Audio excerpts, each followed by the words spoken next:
What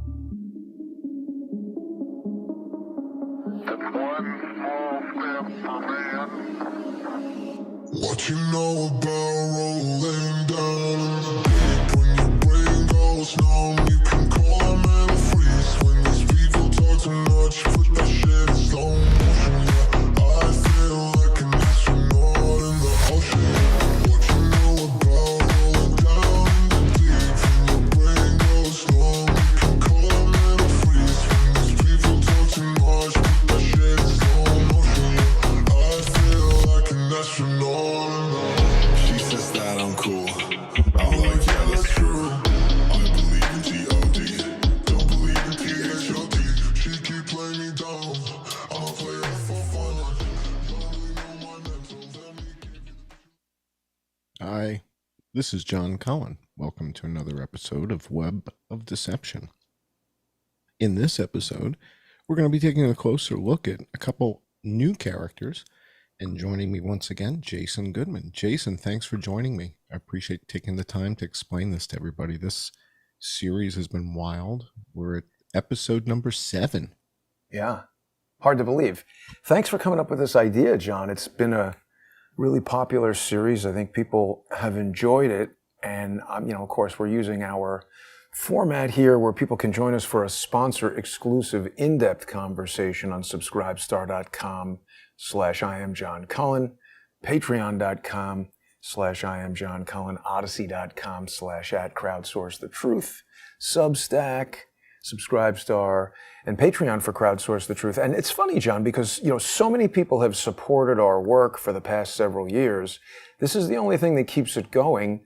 I was at an event with Matt Taibbi a couple days ago, and, Matt was talking about censorship and all that. I didn't necessarily know that was going to happen, but we saw all this going on, and we established this sponsor-exclusive method.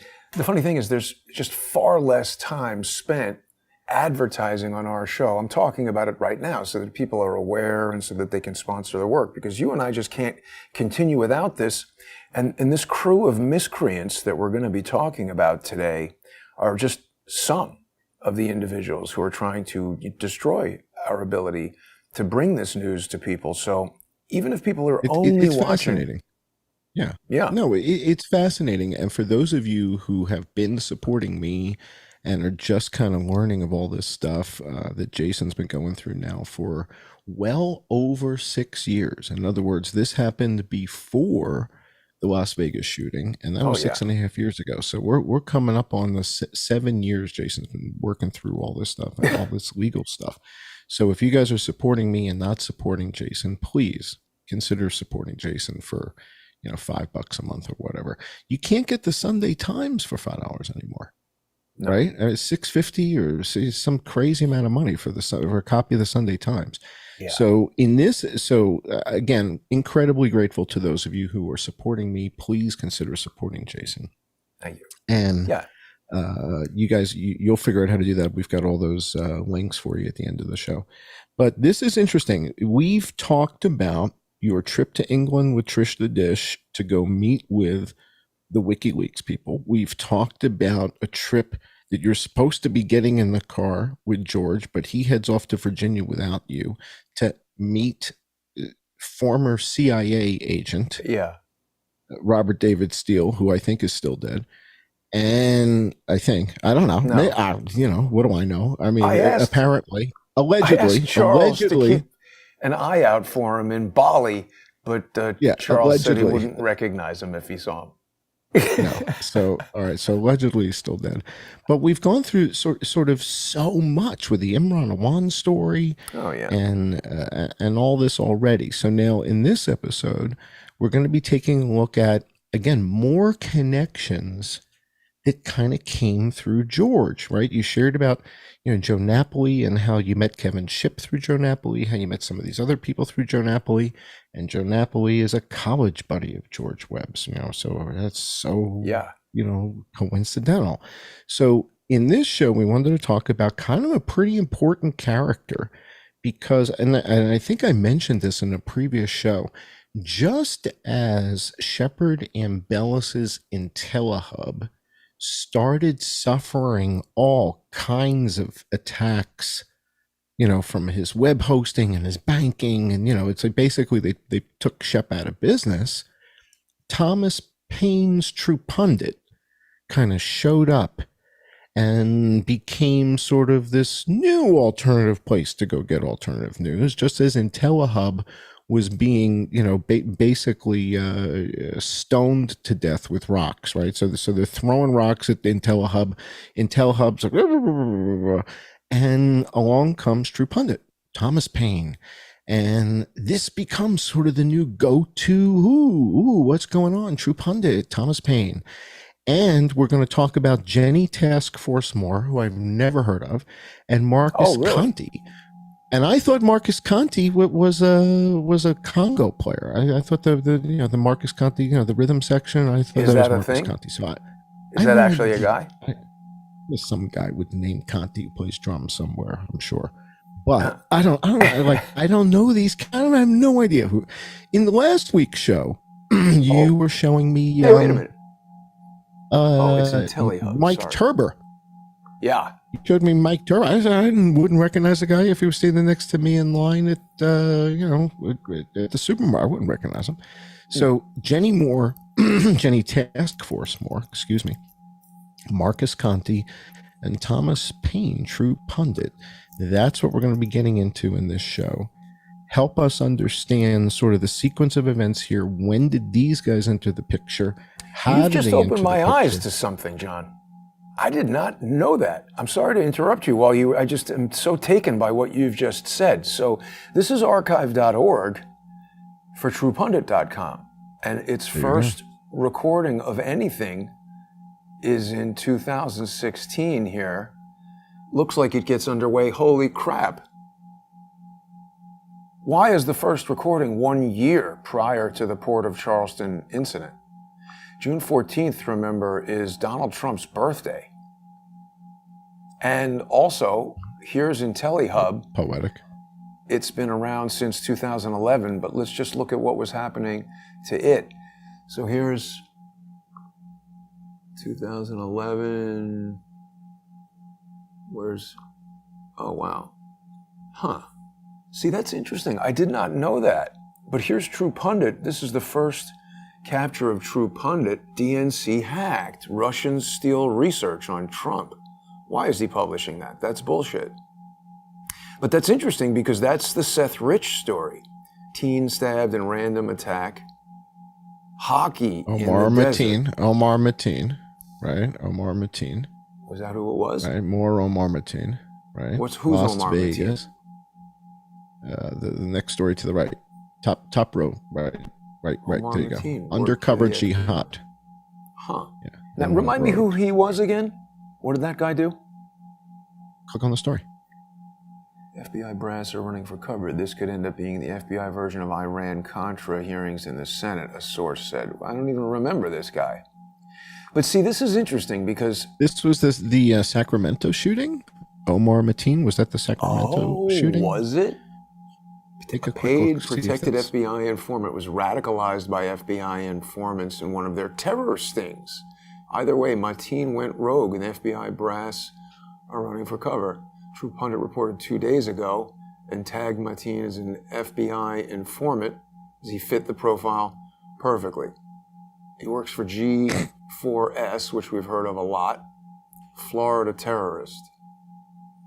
So let's see, what did Omar Mateen everybody works at G4S is former FBI. That's I don't know that I'd take a job there now that I know that everybody's going to assume that about me. Yeah, geez.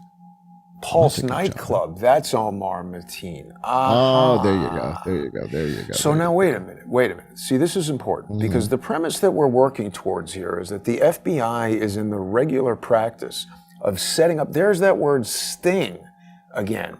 I mean, that just seems like such an old ass, stupid word for an undercover operation, and we've heard it used. Valerie Caproni, who was the FBI general counsel, is very into old sayings like that. I'm alleging that Thomas Paine, True Pundit, shows up on the scene in sort of this baton zone as they begin turning the screws on IntelliHub and basically driving Shep out of business with IntelliHub. I don't because he will disagree, but I don't Right. think it's focused on Shepard. I think what we're seeing here is the launch of everything that's happening now, and that Matt Taibbi was kind of dancing around, but he's still missing some of the pieces as far as this Barack Obama Executive Order 13636, which ordered NIST to create that cybersecurity framework. And, I sort of knew all of this, but I didn't really put it together in my head until I was sitting in that thing. It's important to lay this out so that people can understand. This is CTIL. This is the CTIL stuff they were talking about in the Congress a week ago. Yes, and that CITL is an acronym that, Matt Taibbi and Michael Schellenberger created. What is it? CITL? It's either CITL or CTIL or something. It's a bad acronym. Something because league, it's hard to remember, and they've got too many acronyms already. Yeah, Jim Jordan brought it up and said, and now I'm searching for it and I can't find it. Like, what the hell are these guys doing? Are they actually trying to solve this or just write about it indefinitely? Well, the other thing that we're seeing happen is they're actively deleting content off the internet and actively deleting stuff out of archive.org, right? And that's kind of sketchy, when you start seeing stuff like that happen. But I'm just saying at arm's length. I'm not saying wait. I don't want to lose this thought because this is important. I want to tell you what I've come to last night. So Schellenberger has this. Why are they naming it this? God damn it! This is so hard to keep straight when it's not confusing. I don't know. The point is, they're saying that they're confused that all these CTIL, these foreign military things and ex-military people are getting involved in essentially this is the Counterterrorism Intelligence League. And I'm pretty sure they came up with the name. That's what it is. But what's important for people to understand is what we're working on here. This is lawyers. This is a lawyer's coup, according to me. This is my hypothesis right here, John. And here's how it goes. Barack Obama issues an executive order saying, hey, NIST, you need to come up with a cybersecurity framework because we need to modernize U.S. agencies' approach to cybersecurity. And everybody says that's a great idea. Mom just said, who's NIST? Who's NIST? The Mom National just said, Institute of Standards and Technology, I believe, is what that stands for. NIST is a government. How do they get a National vote? Institute of How do they Standards even get a and vote? Who gives a hoot what they have to say? They show up and say we need this. Why? Well, who cares? This is one of these things that I think was created like in 1947. Let's take a look. Wikipedia. So I think this was one of these things created with the National Security Act, but it's the National Institute of Standards and Technology. It's an agency of the United States Department of Commerce whose mission is to promote American innovation and industrial competitiveness. NIST's activities are organized into physical science laboratory programs that include nanoscale science and technology, engineering, information technology, neutron research, whatever that is. It was the National Bureau of Standards. Okay, so it started well before 1947. Can I ask you a question? Hang on. You just opened up a Pandora's box that's been eating at me for I think the last 10 days or 2 weeks. Okay. They keep mentioning the Department of Energy. Right. In the same sentence as COVID. And I thought the Department of Energy was like nuclear reactors and 3 Mile Island and all that kind of. Why is again, forgive me for being so stupid and being such a moron.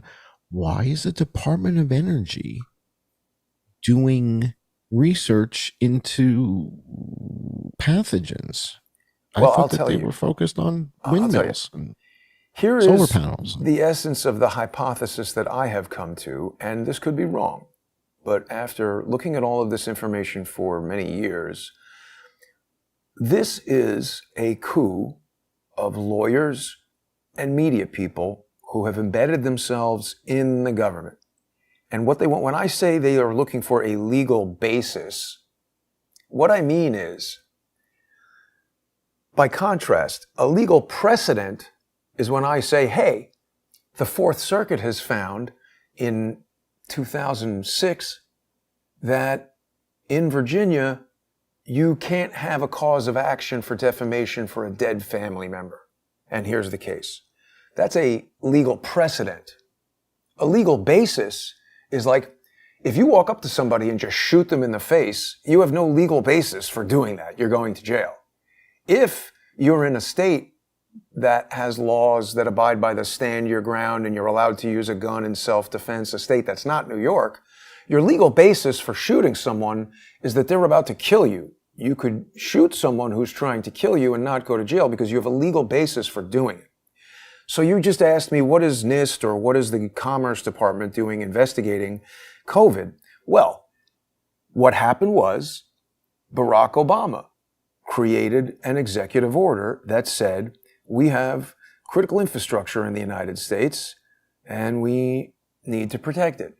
And we're falling behind. So critical infrastructure, it's like bridges and roads and the water systems and the electrical grid and communications networks and ports, physical stuff that the country needs. If you destroyed the electrical network, it would be or you brought down the grid like they did in 2003 or whatever, that's a national emergency. So these are elements of critical infrastructure that I think a lot of people agree. It makes sense for the government and law enforcement to make sure that people aren't hacking the electric grid, aren't hacking communications grids, aren't hacking into financial networks and critical infrastructure that runs the country. Now, what this Barack Obama executive order 13636 did was it talked about improving critical infrastructure, but it also defined a cognitive infrastructure. It ordered NIST. It might not have been directly in this order, but this definition of a cognitive infrastructure came out of this. I heard Matt Taibbi mentioned this in the session in Brooklyn. He used those words. I brought it to his attention because he didn't know about this. But you not out loud in the session in Brooklyn. You brought it to his attention in Washington, and he brings it up in the session that you just published. So if you guys are subscribers of Jason's and you go to Patreon or you go to Subscribestar or Odyssey and you're one of his $5 a month patrons or whatever, he just released a video where he was in the audience at the Montauk Club in Brooklyn with Matt Taibbi. And Matt brings this up. Matt uses these exact words.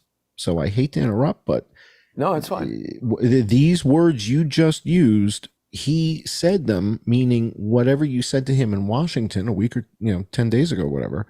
Yeah, it registered. It registered. Right. And Jen Easterly, he mentions Jen Easterly. So the reason why this is important, and even though he might have known about it in Congress, I don't know that it's fully sunken in, because I've known about it for a while too, and I didn't realize it until last night when I said this. And so what this article that we were just looking at is talking about is that by declaring that such a thing exists, which an argument could be made that it does not, it's the first sort of philosophical thing. Define it again. Define the term. What's the term again? Cognitive what? Cognitive infrastructure. So when I'm speaking to you about critical infrastructure in the United States, and I say a highway, there's little equivocation about what a highway is or is not. You can point at it, you could stand on it, you could blow it up, you could build it, you could expand it, somebody could damage it, somebody could repair it.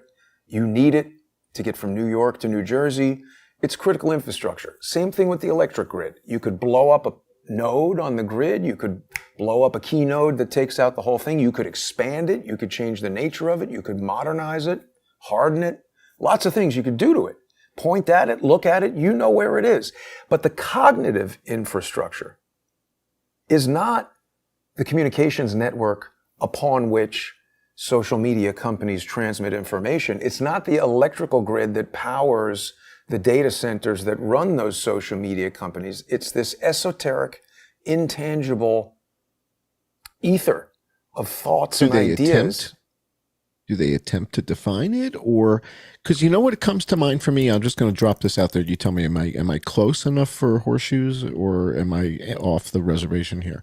To me, I'm thinking as an example would be this thing that happened a couple years ago where they did this ice bucket challenge. Use that as a straw man and watch how does this proliferate across the country? How many people do it? Where do they do it? Who is more likely to do it? Is it the When you people say who it, are what do you buying mean? How many people the do ice, what? but dump a bucket of ice water on your own right. head and post that on Facebook? Is it people who buy Fancy Feast cat food? Is it people who buy Subarus? Is it people who vote for Ilhan Omar? Who is it that's dumping ice buckets on their head? To me, that's like the social cognitive infrastructure, and a way you would measure it is by watching something stupid go viral. But that's just me and how I think, like a weird guy. This is a very good question that you're asking. We're a bit far afield of today's topic, but this is important because all of these guys that we're looking at, I think, are part of this. So let's go to CISA and see what they say about it. So CISA is the Cybersecurity and Infrastructure Security Agency. So I don't know why we need all this redundancy in agencies. Why isn't this all just, the FBI or whatever? But CISA provides guidance to support state, local, and industry partners in identifying critical infrastructure needed to maintain the functions Americans depend on daily. So critical infrastructure, it's not really telling us what cognitive infrastructure is. We need to look at this definition more. But what I'm getting at is, by creating this, you could argue that the cognitive infrastructure does not exist. You cannot argue that the highway system doesn't exist. I mean, I suppose on some philosophical level, Elon Musk would tell you that we're all living in a simulation. But let's consider this reality. It is inarguable that highways exist in the United States. It is inarguable that a point-to-point electric network exists. And if your house gets cut off from that network, electricity stops. So what is this cognitive infrastructure? Is it if I'm talking to you right now, John, a thought goes from my brain into I don't even know how this mechanism works, but it is vocalized into words that you understand. But it is possible that I convey an idea to you and you understand it in a way differently than I intend it to be understood. So it's not the same as a digital network. It's this sort of vague concept of this intangible... I'll give you an example. I'll give you an example of how I would tackle this. But just let me finish real quick, because this is the last piece and then I'm done with it. By defining this intangible thing as infrastructure, it gives these jackasses a legal basis to regulate and protect what is going on there. So that's how they get fund to it and fund it. It's a line item budget now. Right. So they've got staffing. They're flying around on jet planes to go to Oregon over Christmas tree horse shit, because it's not about Christmas trees. It's about these task forces. We're getting away from what I'm talking about, though. What I'm saying is specifically, they needed to invent this concept of cognitive infrastructure. Like, there is no physical, I don't go and put my head into some highway or some electric appliance to be able to talk to you. If you needed to do that, then perhaps we would have a cognitive infrastructure. But it's just, even your conception of how my thoughts become voice and get transmitted to you and how that's interpreted by another person, that could be a whole field of study. We could argue that this cognitive infrastructure does not exist. They're talking about existing infrastructure, electrical infrastructure, communications infrastructure. The rest of it is just personal communication. And so they've basically created this false construct so that they can police the thing. And you know what I think drove it? You want to know what I think is the root cause? And we'll wrap up on this because we got to get deep in this, and I really want to start to explore who these characters are.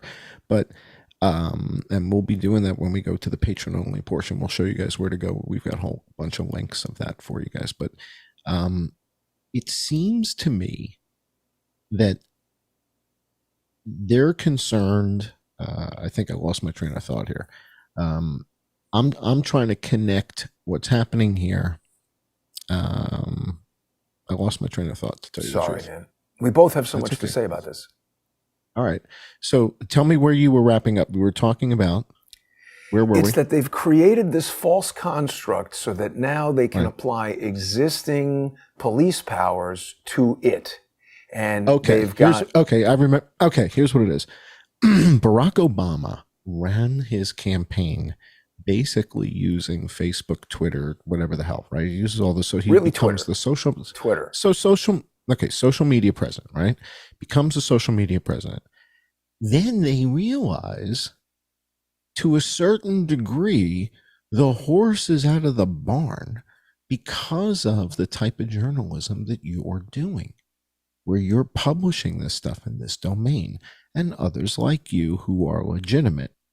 So they have to flood the zone, Steve Bannon term, with a whole bunch of spooks, so that now you're one of 99 and nobody can figure out like who's real, who's not, because 87 of them are bullshit, right? Okay. Yes. So there's that. So I think that's kind of the genesis of this.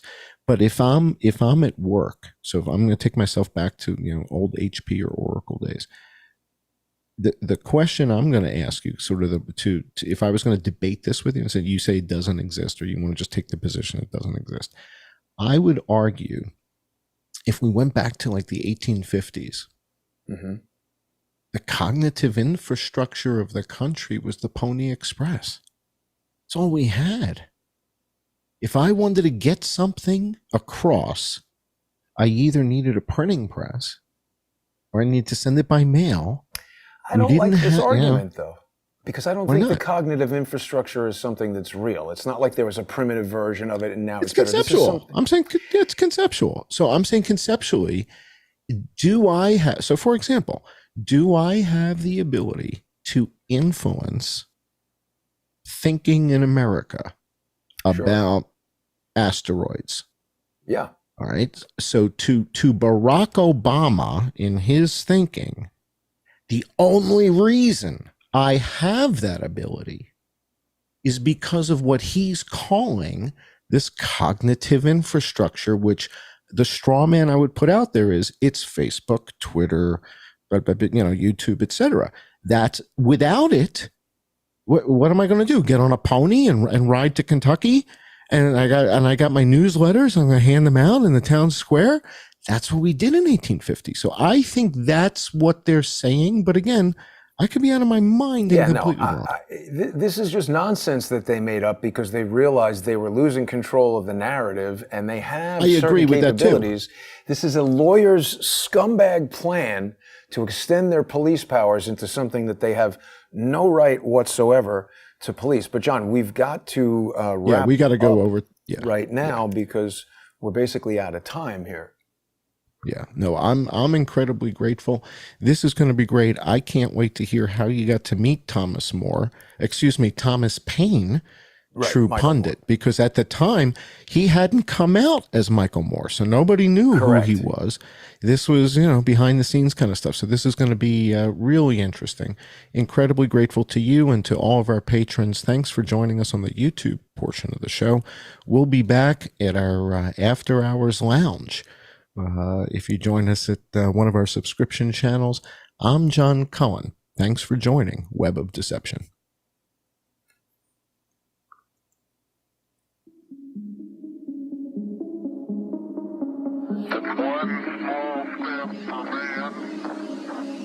What you know about rolling down in the deep? When your brain goes numb, you can call a man a freeze. When these people talk too much, put that shit in slow motion. Yeah, I feel like an astronaut in the ocean. What you know about rolling down in the deep? When your brain goes numb, you can call a man a freeze. When these people talk too much, put that shit in slow motion. Yeah, I feel like an astronaut. She says that I'm cool. I'm like, yeah, that's true. I believe in G.O.D. Don't believe in P.H.O.D. She keep playing me down. I'ma play her for fun. You don't really know my mental. Let me give you the picture last stencil.